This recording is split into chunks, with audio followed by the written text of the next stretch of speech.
আজ আমি দেখাবো চিকেন পোলাও রেসিপি। এই ভাত আমি আধা ফোঁটা করেই একটু ফুটিয়েই রেখে দিয়েছি।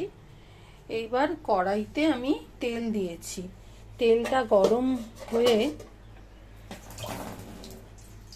গরম হলে আমি একটু আলুটা ভেজে নেব আগে।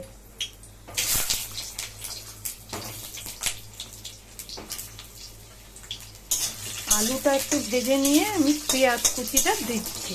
আলুটা আগে ভেজে নিয়ে পেঁয়াজ কুচিটা দেব। আলুটা ভেজে তুলে নেওয়ার পর দিলাম গোটা গরম মশলা ফোড়ন, সাথে শুকনো লঙ্কা।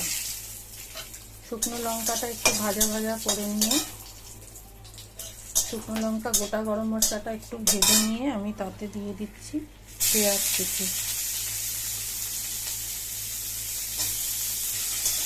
পেঁয়াজ কুচিটাকে এবার একটু ভাজতে হবে। একটু ভাজা ভাজা হলে আমি টমেটোটাও একসাথেই দিয়ে দিলাম, এর সাথেই হতে থাকবে। আমি একটু তো নুন দিয়ে দেবো, নুনটা দিয়ে দিলে এর সাথেই হতে থাকবে। পেঁয়াজটা ভাজা হতে হতে তার মধ্যে আমি রসুন আদার পেস্ট দিয়ে দিয়েছি। এবার এইটা আরেকটু ভাজা হলে তারপর আমি চিকেনটা দেব। গরমের মধ্যে একদম কম মশলায়, আমি কোনো মশলা না, শুধু আদা পেঁয়াজ রসুন বাটা, একটু শুকনো লঙ্কা টমেটো পেঁয়াজ কুচি দিয়েই করছি। এটাও চিকেনটাকেও সেইভাবে ম্যারিনেট করে রেখে দিয়েছিলাম অনেকক্ষণ, 1 ঘন্টা আগে।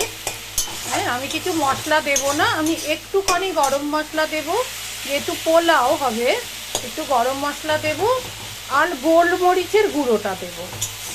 চিকেনটা আর একটু ভাজা ভাজা হলেই চিকেন দেব। এবার পেঁয়াজটা ভাজা ভাজা হয়েছে, আমাদের তো দুজনের মতন, আর চিকেন পোলাওতে ছোট ছোট পিসই লাগবে, বড় বড় বিরিয়ানির মতন পিস হবে না, ভালো লাগবে না, এরকমই ছোট ছোটই পিস হবে। এবার আমি এটা সাতলাবো চিকেনটা, তারপর তার মধ্যে দিয়ে দেবো আলু। চিকেনটা কষা হয়ে গেছে, এখন আমি দিয়ে দিলাম ভাতটা। একটুখানি কড়া ছিল ভাতটা, এটা দিয়ে দিলাম।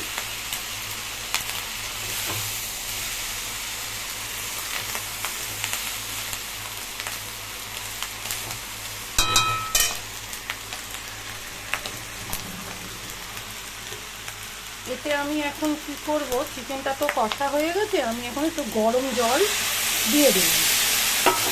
ব্যাস, এই গরম জল দিয়ে দিলাম। এখন আমি এটাকে চাপা দিয়ে রাখবো, তারপর একটু গরম মশলা হালকা আর একটু গোলমরিচ দিয়ে নামিয়ে নিলেই আমার চিকেন পোলাও রেডি।